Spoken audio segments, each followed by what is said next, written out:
You don't need a six-figure salary to achieve financial freedom.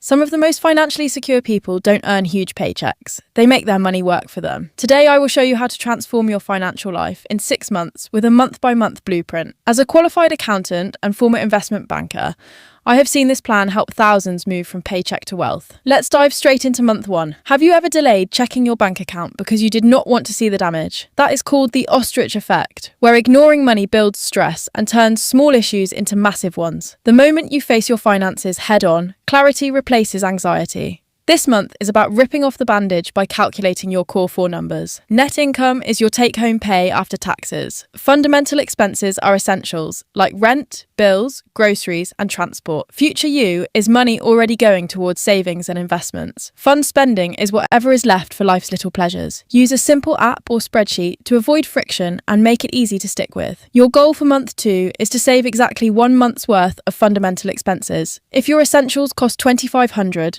that is your target to save. Reframe saving as buying freedom rather than deprivation. For 30 days, cancel unused subscriptions, cook at home, and pause non-essential purchases.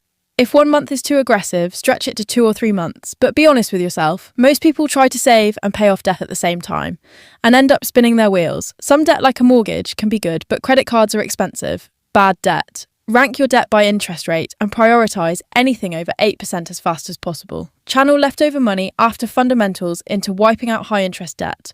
Once bad debt is cleared, build a 3 to 6 month emergency fund in a high-interest account. In month 4, start investing while finishing your emergency fund. Make sure you are maxing out your employer's retirement match because it is free money. Open a tax-advantaged account like an ISA or Roth to keep your gains from taxes. Keep investments simple with broad market index funds and ETFs like the S&P 500. Split extra cash 70% to your emergency fund and 30% to investments until the safety net is full. Every job should give you either a learning opportunity or an earning opportunity. If you are getting neither, it is time to move or ask for more. Switching jobs or negotiating a raise is often the fastest way to increase income. Alternatively, create side income by selling a skill, freelancing, or monetizing a hobby. Even an extra $200 to $300 a month will speed up your investments. Have you ever heard of Decision,